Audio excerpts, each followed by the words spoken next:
un gran privilegio que nos ha dado el Señor de tener acceso no a este lugar físico, no a este lugar que vemos, sino al trono de la gracia, ahí donde hemos presentado nuestros sacrificios espirituales de adoración, donde hemos estado delante de Él adorándolo. Y esas son las realidades espirituales de las que debemos ser conscientes cuando nos acercamos a un tiempo como este. No es cualquier tiempo, no es cualquier momento, no es una circunstancia como cualquier otra. Y tiene que ver mucho con la actitud de nuestro corazón. Quisiera hablarles sobre un Dios que anhela una renovación. Nuestro Dios anhela una renovación. Nuestro Dios anhela que nos renovemos día a día en esa conciencia de quién es Él, en esa conciencia de delante de quién vivimos y delante de quién nos movemos, para que así podamos realmente agradarle en todo, agradarle en todo. Pero tenemos que decir también, porque es una realidad, y que necesitamos meditar en esto y necesitamos también ser conscientes que como seres humanos, como hombres, muchas veces nos habituamos y muchas veces nos acostumbramos. Han estudiado los científicos unos procesos que el hombre tiene cuando se acerca, por ejemplo, a una situación de mucho estrés. Cuando se acerca, por ejemplo, a una situación donde hay violencia, el hombre segrega adrenalina y en ese tiempo entra en un periodo de estrés, pero cuando esa dosis de violencia es continua, el cuerpo humano, el ser humano se va habituando, se va acostumbrando, va menguando su respuesta. Y si es que quieres lograr la misma reacción, tienes que darles dosis de violencia más altas para que pueda tener las reacciones anteriores. Esto se ve en la televisión, por ejemplo, ¿no? Ya los programas violentos no logran las mismas reacciones y tiene que haber más violencia, cada vez más violencia, y porque el cuerpo se habitúa. Y son procesos naturales del hombre. Pero no solamente eso. Junto con esto hay procesos de desgaste, procesos de costumbre, procesos de inercia, procesos de que cuando estás muchas veces repitiendo algo, llega un momento en que lo comienzas a hacer ya mecánicamente. Y esto es un peligro cuando se trata de las cosas de Dios, de las cosas espirituales. Yo quisiera que vean dos cuadros, ¿no? Bueno, esas curvas que están ahí son unas curvas que tienen una pendiente muy marcada. Son las curvas de lo que representa lo que en su momento fue el lanzamiento y la presentación de un desafío para que nos comprometamos a comenzar a dar para la misión de Dios, lo que se llama el programa de Hasta lo Último de la Tierra. Y podemos ver cómo empieza, ¿no? Y cómo en el transcurso de los meses, cuál es la tendencia. Así que esa es una realidad.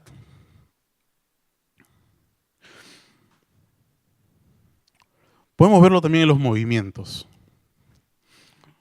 Nuestro movimiento Lima al Encuentro con Dios, que fue de donde nació nuestra iglesia local, la iglesia donde estamos, es un movimiento que nació en el corazón de Dios, un movimiento del Espíritu Santo.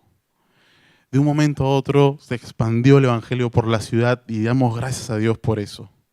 Pero los estudiosos han analizado estos movimientos y dicen que todo movimiento llega un momento en que se comienza a institucionalizar. ¿Y cuáles son las pautas o los síntomas en los que tú vas viendo que un movimiento se comienza a institucionalizar? Cuando comienza a mirar por ejemplo, dicen los estudiosos, comienza a mirar más al pasado que al futuro. Cuando comienza a mirar más hacia adentro que hacia afuera. Cuando comienza a cerrar más sus puertas que a tender puentes. Cuando comienza a ser más conservador que progresista. Cuando comienza a ser más pasivo, o sea, se deja influenciar, ¿no?, antes que ser influyente. Cuando comienza a vigilar sus fronteras en vez de cruzarlas. Son síntomas que nos ayudan a estar atentos. ¿Por qué lo digo? Para analizarnos, porque es un tiempo en el cual queremos vernos, queremos ver nuestra iglesia, queremos ver nuestra vida, queremos ver nuestra familia delante de la palabra de Dios.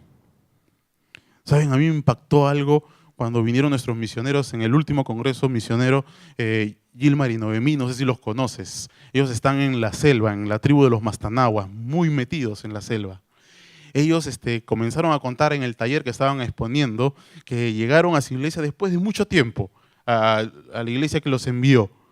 Y llegaron a la iglesia y ese día se estaba celebrando la Santa Cena, la Cena del Señor.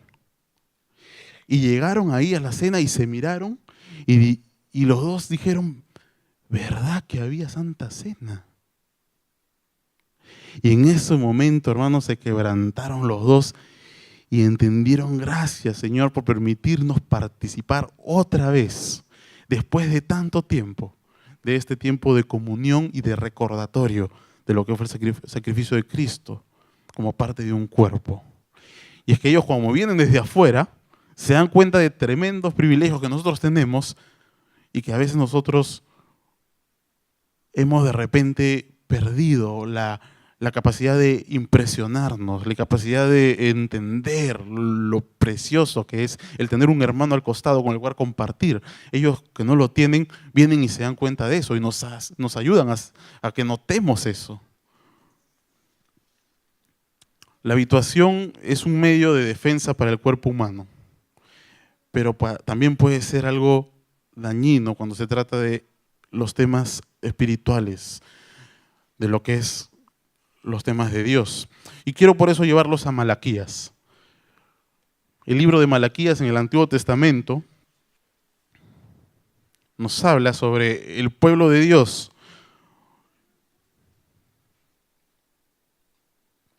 Y nos ayuda a ver una circunstancia particular que estaba pasando el pueblo, en la cual nosotros podemos también, de acuerdo a eso, analizarnos y poder, de acuerdo a eso, ser diligentes sobre cómo está nuestro estado, nuestra vida delante de Dios. En Malaquías tenemos que entender primero el contexto en el cual Dios le está hablando a su pueblo. Su pueblo había sido exiliado. No sé si se acuerdan, Babilonia conquistó al pueblo, a la tribu de Judá, la llevó cautiva, ahí estuvieron expuestos a toda clase de ritos y cultos que no eran cultos paganos, estuvieron también expuestos a otra cosmovisión, pero un resto de este pueblo regresó después del cautiverio.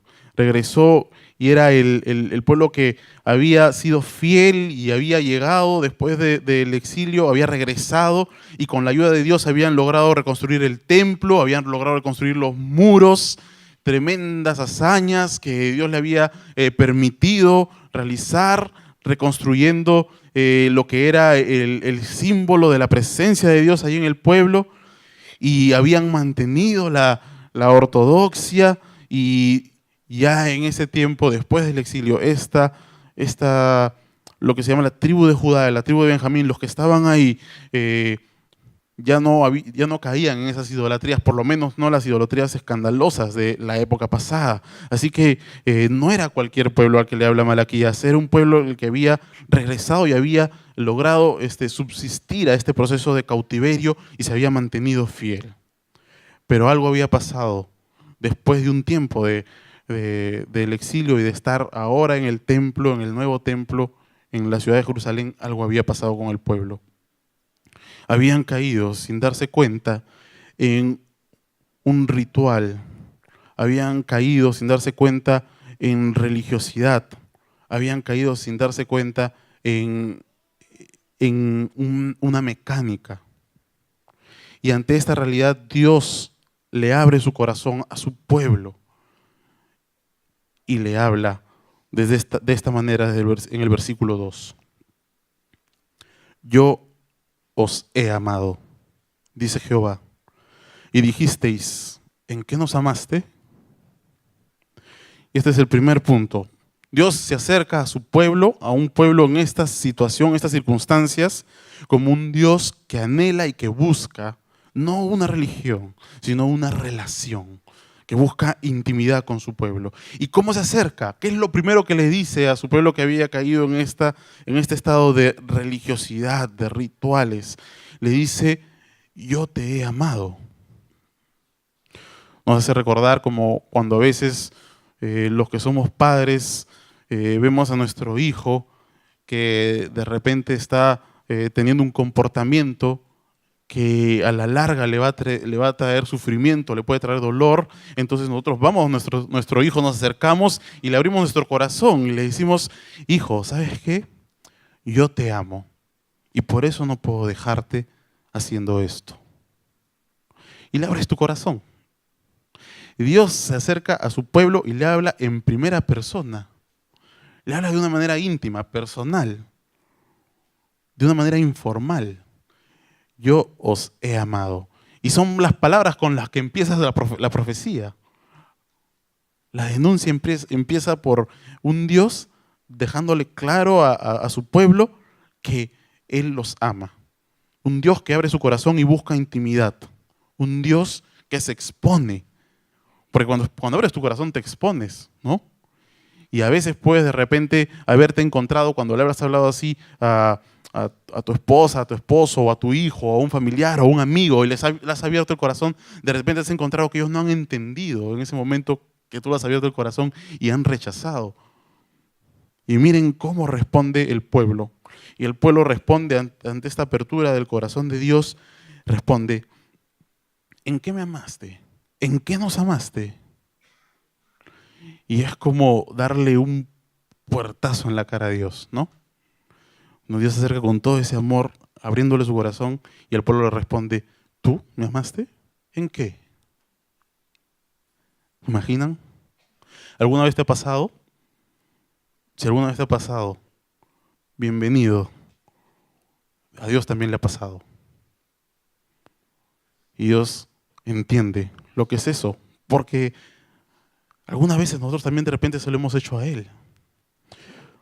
¿En qué nos amaste? El pueblo le responde, ¿en qué nos amaste?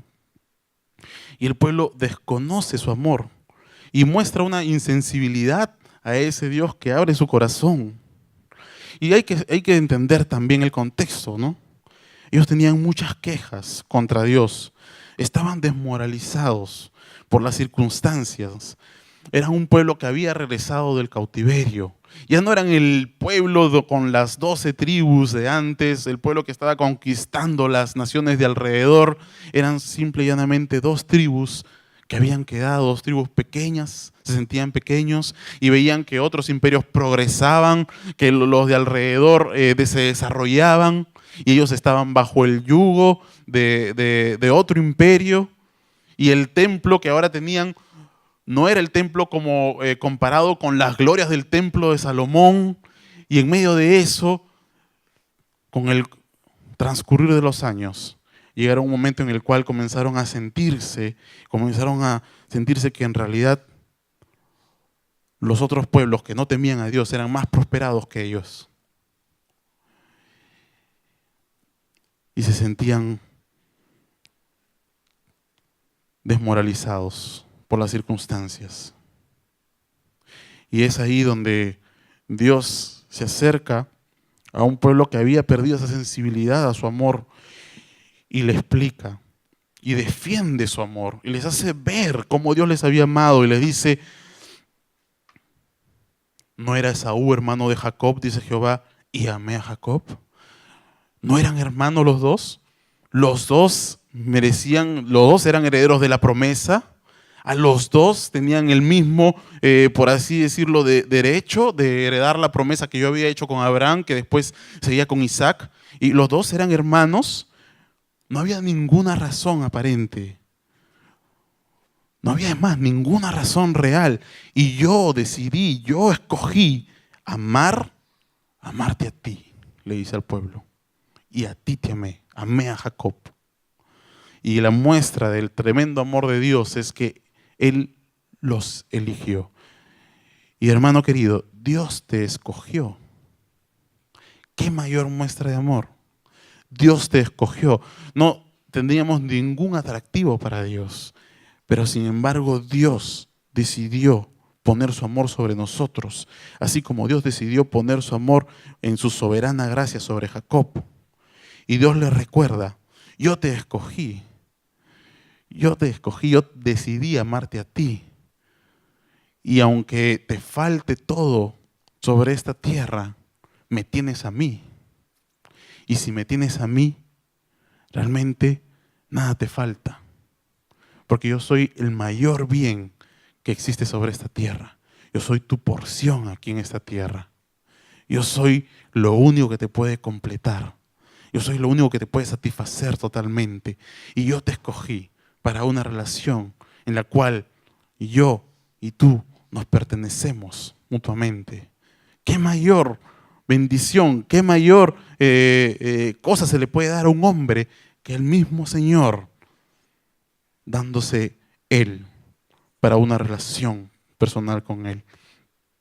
Malaquías del 1 al 3 sigue explicando este amor de Dios y dice: y a Esaú aborrecí y convertí sus montes en desolación y abandoné su heredad para los chacales del desierto. Cuando Edom dijere: nos hemos empobrecido, pero volveremos a edificar lo arruinado, así ha dicho Jehová de los ejércitos: ellos edificarán y yo destruiré, y les llamarán territorio de impiedad y pueblo contra el cual Jehová está indignado para siempre. Y vuestros ojos lo verán y diréis: sea Jehová engrandecido más allá de los límites de Israel. ¿Y saben qué? Cuando nosotros entendemos lo que había sido Edom, los descendientes de Saúl, lo que había sido este pueblo de Saúl, porque leemos todo esto y es tremendo lo que dice sobre este pueblo, sobre Edom, ¿no? Si vamos a Amós 1:11, que está en sus hojitas, dice: así ha dicho Jehová, por 3 pecados de Edom y por el cuarto no revocaré su castigo, porque persiguió a espada a su hermano y violó todo afecto natural, y en su furor le ha robado siempre, y perpetuamente ha guardado el rencor. O sea, Dios le estaba dando a Edom justicia. Dios justo le da a Edom justicia. En su justicia le dio lo que el pueblo de Edom realmente merecía. Ahora, ¿Israel podría creerse mejor que Edom? ¿Israel podría creerse mejor que otros pueblos cuando Israel continuamente había fallado a Dios? No. ¿Y por qué no tuvo el mismo destino que Edom? ¿Por qué? Por la gracia de Dios. Por la gracia de Dios. Y necesitamos ser conscientes de eso, hermanos. Dios no solamente nos abre su corazón buscando relación con nosotros, no solamente nos habla de la elección que ha hecho por nosotros, sino que también nos recuerda el destino hacia el cual nosotros vamos enrumbados. Hemos recibido la vida eterna, hemos recibido la herencia de Dios. Toda bendición espiritual hemos recibido en Cristo Jesús, pero no lo merecíamos realmente. ¿Somos mejores que otros acaso? ¿Y cuál es el fin de los que no temen a Jehová? ¿Cuál es el fin? Si es que Dios no nos hubiera escogido, si es que Dios nos hubiera alcanzado, y lo cantamos, si no fuera por tu gracia y tu poder. Y Dios le está llamando a su pueblo que entienda también eso. Es un Dios de relación. Y entonces cuando el pueblo escucha todo esto, ahí es donde Dios le vuelve a hablar. Y desde versículo 6 en adelante le dice: el hijo honra al padre y el siervo a su señor. si pues yo soy padre, ¿dónde está mi honra? Y si soy Señor, ¿dónde está mi temor? Dice Jehová de los ejércitos a vosotros. Hermanos, Dios es un Dios de relación y muestra su amor y demuestra su amor con el pueblo. Pero también ahora Dios le dice qué tipo de relación quiere con ese pueblo. Yo soy un Dios de relación. ¿Y cuál es el tipo de relación que quiero? Dios quiere honra. Dios quiere honra. ¿Y qué es honra? Vale la pena descansar y poder parar un rato en este término. Honra significa darle a alguien lo que se merece, el reconocimiento que se merece por lo que Él es, por quién es Él, por su identidad y por lo que Él hace, por su mérito. Entonces Dios está diciendo acá que quiere honra y merece honra por lo que Él es. Porque si nosotros comenzamos a entender esto, ¿qué es Dios? Dios es eterno, Dios es divino, Dios es omnipotente, Dios es misericordioso, Dios es amor. Y de acuerdo a eso, es digno, es merecedor de una honra. Pero no solamente eso, sino quién es Él. Y Dios es nuestro Padre, Dios es nuestro Salvador, Dios es nuestro Señor. Y también por su identidad, por quién es Él, también Él se merece una honra. Pero si eso no fuera suficiente, ¿qué es lo que ha hecho Dios? Y ahí podríamos quedarnos conversando toda la noche sobre todo lo que ha hecho Dios por nosotros, empezando desde la creación hasta el mismo hecho de entregarse y morir en una cruz por nosotros y derramar hasta la última gota de su sangre en una cruz por nosotros. Entonces, ¿qué es Dios? ¿Quién es Dios? ¿Y qué ha hecho Dios? Nunca, hermanos, vamos a poder darle toda la honra que Él realmente se merece. Ni siquiera podemos entenderlo a plenitud como para realmente darle la honra de acuerdo a lo que Él es. Ni siquiera podemos entender a plenitud todo lo que ha hecho. Pero basta con lo que conocemos para no tener suficiente honra para Él. No podemos honrarlo todo lo que Él se merece. Siempre va a merecer más honra de la que le podamos dar. Siempre va a Él ser digno de más honra de la que nosotros podemos dar. Pero aquí está lo precioso de esto, hermanos, y quiero que lo capten. No solamente es un Dios que pide honra, como cualquier Dios que dice tienen que honrarme porque sí, sino que es un Dios que pide honra, pero honra con intimidad. Honra de padre. No honra así nomás porque tienes que honrarme porque y punto, sino honra con intimidad. Porque yo soy tu padre. Y Dios no encontraba esa honra en el pueblo. Decía, ¿dónde está? Si yo soy padre, ¿dónde está? Es una pregunta retórica, no quiere decir no la encuentro. Pero no solamente Dios quiere honra con intimidad, sino también Dios reclama autoridad con relación. Y ahí vemos que Él dice, si yo soy Señor, y este término es importante que lo entendamos también, porque cuando habla de Señor, la palabra en hebreo es Adonai. Y Adonai no es cualquier Señor. ¿Saben? Los hebreos tenían temor, tenían miedo de pronunciar el nombre de Jehová. Y por eso lo reemplazaban con Adonai, con Señor, por reverencia. Pero no es un Señor como el otro Señor que se contrasta con este término. Había otro Señor, había otro término para Señor, que era el término Baal. Baal. Y mientras el señor Baal era el dueño, simple y llanamente dueño, y no le importaba, ¿no?, tener una relación con sus súbditos, el señor Adonai era un señorío de relación, un señorío de intimidad, un señorío de acercamiento con su pueblo. Entonces es un Dios que reclama autoridad, pero con relación. Y Dios se distingue de todos los dioses de la antigüedad, porque todos los dioses de la antigüedad pedían a los hombres, ¿no?, que les presenten a sus hijos en sacrificio. Pero este Dios presentó a su Hijo en sacrificio para los hombres. ¿Ven cómo nuestro Dios es totalmente diferente y precioso? Es totalmente único, como no hay otro. Dios reclama autoridad con relación.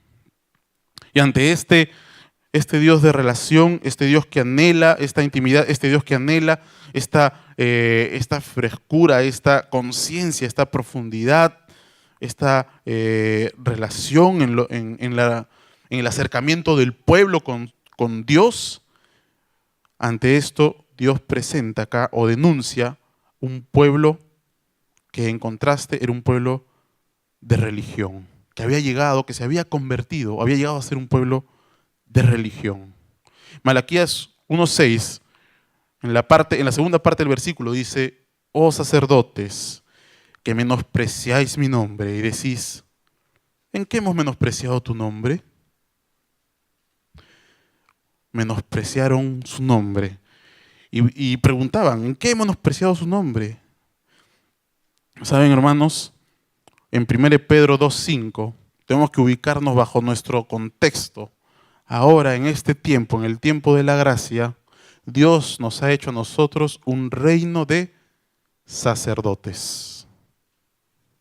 Ustedes son los sacerdotes. Si ustedes han conocido y han recibido a Cristo como su Señor y Salvador, ustedes son sacerdotes. Y dice 1 Pedro 2:5, vosotros también, como piedras vivas, sed edificados como casa espiritual y sacerdocio santo. ¿Para qué? Para ofrecer sacrificios espirituales aceptables a Dios por medio de Jesucristo.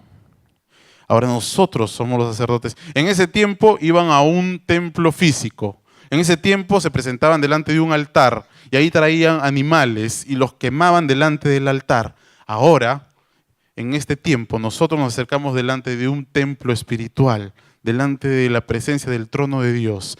Y no presentamos animales, ¿no?, sino que presentamos nuestros sacrificios espirituales, nuestro servicio, nuestra adoración. Nuestro tiempo aquí es un sacrificio espiritual. Y tenemos que entender eso, hermanos, porque nosotros no venimos a escuchar, no venimos simplemente a asistir a un culto, sino que venimos a presentar sacrificios espirituales acá. Nosotros somos los sacerdotes que venimos a participar. Y si nos quitamos el chip de que venimos a un evento, a un lugar, a escuchar, a simplemente estar, y nos ponemos el chip de la palabra y cambiamos nuestro entendimiento de que realmente nosotros no venimos a eso, sino que somos los sacerdotes que venimos nosotros a participar y a presentar sacrificios espirituales, entonces vamos a venir con otra actitud a los cultos, a los servicios de adoración. Vamos a venir a participar, vamos a venir esperando el momento en el cual traigamos nuestros sacrificios espirituales, pero no solamente en nuestra asistencia aquí, al congregarnos, en nuestro servicio a Dios, en los ministerios que realizamos en la iglesia, en nuestro escuchar las enseñanzas, con qué actitud escuchamos, en todo. Son sacrificios espirituales que tienen que ser aceptables a Dios por medio de Jesucristo. Nosotros somos ahora los que participamos de esto. Y la pregunta es respondida: ¿en qué hemos menospreciado tu nombre? Y Dios responde en el versículo 7, en que ofrecéis sobre mi altar pan inmundo, y dijisteis: ¿en qué te hemos deshonrado? En que pensáis que la mesa de Jehová es despreciable. Palabras duras, ¿no? Palabras tremendas. Y se demuestra la religiosidad en la que había caído el pueblo, porque los sacrificios espirituales tenían dos características, y con esto termino. Dos características. Primero, no estaban a la altura de Dios. No estaban a la altura de Dios. Malaquías 1:8 dice: Y cuando ofrecéis el animal ciego para el sacrificio, ¿no es malo? Asimismo, cuando ofrecéis el cojo o el enfermo, ¿no es malo? Preséntalo pues a tu príncipe. ¿Acaso se agradará de ti o le serás acepto? Dice Jehová de los ejércitos. En ese tiempo el pueblo estaba bajo el yugo de un imperio y tenían un príncipe que gobernaba esa provincia. Y Dios les dice una forma en la cual ustedes se pueden dar cuenta, ¿no? Si su sacrificio estaba a la altura de mis requisitos, porque Dios había sido claro. Y lo podemos ver en el siguiente pasaje, ¿no? Él dice, él había claramente establecido que no se podía traer sacrificio cojo, no se podía traer animal enfermo, no se podría traer un animal ciego, no se podía traer un animal desgarrado. Y él lo había puesto claramente. Esos sacrificios no se pueden traer. Pero sin embargo el pueblo lo estaba haciendo así. Estaba trayendo ese tipo de sacrificios. Y ahora, ¿en qué cae este tipo de adoración? En que estaban adorando, pero a la vez presentándole algo no permitido por Dios. Una adoración sin obediencia. ¿Puede haber este binomio? ¿Puede convivir? Entonces, si era claro, y ellos lo sabían, porque estaba en su palabra, que este sacrificio no iba a ser aceptado por Dios, entonces ¿a quién estaban adorando? Y se había transformado en un sistema religioso, más que en un acto genuino de adoración. Y Dios le dice al pueblo que para poder darte cuenta de esto, preséntatelo a tu príncipe, a ver si tu príncipe te lo acepta. Y es que una manera en que nosotros podemos darnos cuenta de que si nuestra adoración, nuestros sacrificios son aceptos a Dios, es ver si, por ejemplo, nuestras autoridades terrenales aceptarían este tipo de servicio. ¿Qué pasaría, hermanos, si una vez a la semana tienen una reunión con el director de la empresa donde trabajas, por poner un ejemplo? Y él los convoca una vez a la semana, dice, solo una vez a la semana, 1 hora, dame tu tiempo para reunirte en el directorio. Y a esa reunión de directorio siempre llegas tarde, y a esa reunión de directorio, es más, una vez al mes prácticamente faltas, no vas. ¿Se agradaría de ti el director de la empresa? Piénsenlo. ¿Se agradaría de ti? Dios le llama a su pueblo, a ver, haz lo mismo con tu príncipe. Y si él se agrada, ¿cuánto mayor honra merezco yo por lo que soy, por lo que he hecho por ti y por quién soy? Entonces, y es tremendo, hermanos, cómo Dios termina esta parte. En el versículo 10, termina diciendo, ¿quién también hay de vosotros que cierre las puertas o alumbre mi altar de balde?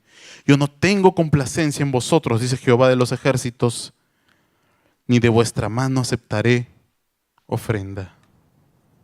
Es tanto el descontento que tenía Dios con su pueblo, con este tipo de ministración, con este tipo de servicio, de atención de su altar, de su templo, de sus sacrificios, que Dios anhelaba que hubiera uno en el pueblo que tuviera el valor de decir, ya basta, y que cerrara las puertas del altar para que no se sigan dando más sacrificios por gusto, de balde. Hasta esto llegó a expresar Dios de su pueblo, porque prefería mucho más que se cierre el altar a que se esté sirviendo a Dios sin la altura de lo que un servicio a Dios debería ser. Y la segunda característica que tenía los sacrificios dentro del servicio a Dios, dentro del pueblo, que lo llevaban a que delante de Dios fuera un pueblo que estaba más haciendo un servicio religioso delante de los hombres y que no era de agrado a él, era que no los consideraban a la altura de ellos mismos. No los consideramos a la altura de nosotros. Y miren lo que dice Dios: menospreciaban su nombre cuando no valoraban el servir a Dios, porque en el versículo 13 dice: habéis además dicho, oh, qué fastidio es esto, y me despreciáis, dice Jehová de los ejércitos. Habían llegado a exclamar, habían llegado a pensar que ir al templo a presentar el sacrificio era un fastidio. Ay, qué fastidio tener que ir tantas veces. El versículo 14, el Señor exclama, con palabras muy duras, pero son palabras de amor por su pueblo. Maldito el que engaña, el que teniendo machos en su rebaño promete y sacrifica a Jehová lo dañado, porque yo soy gran rey, dice Jehová de los ejércitos, y mi nombre es temible entre las naciones. Su nombre va a ser adorado por todas las naciones.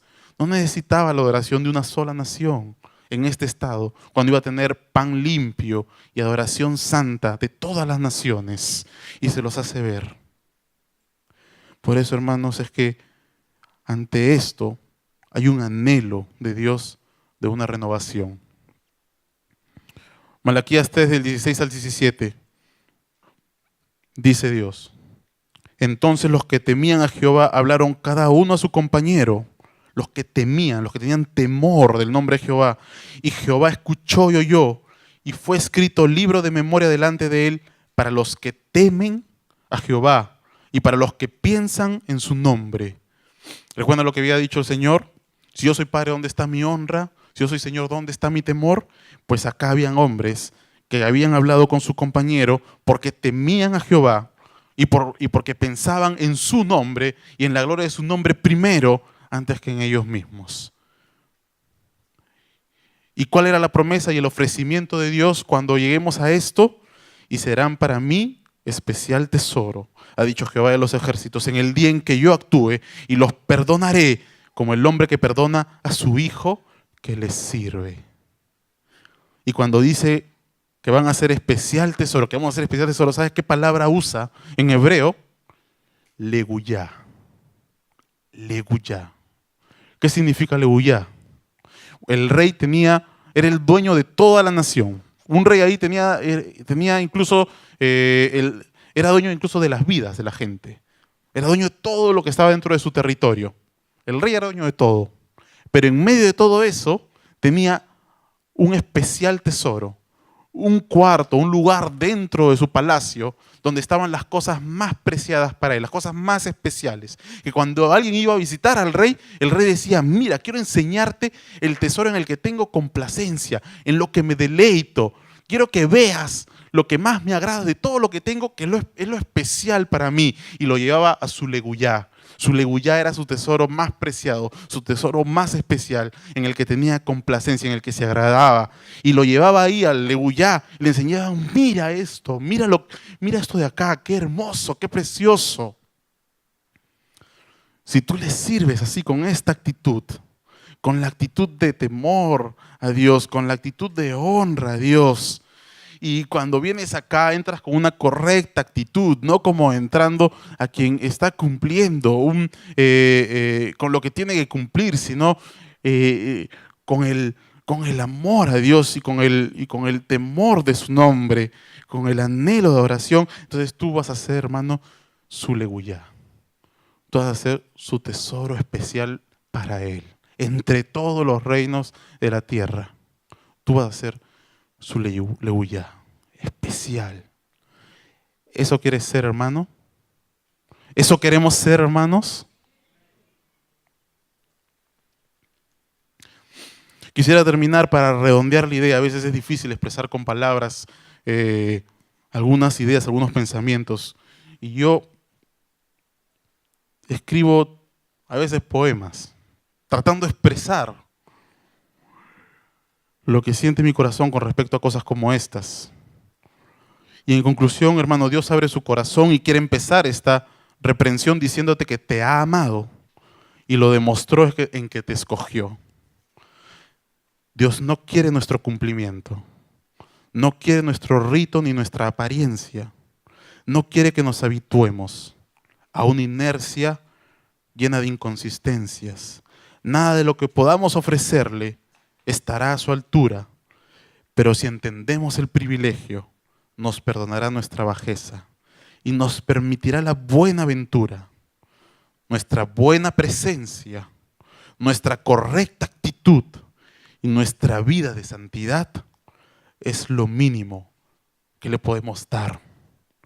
Cuando en cada área de nuestra vida le sirvamos y le adoremos sin religiosidad. Vamos a orar, hermanos.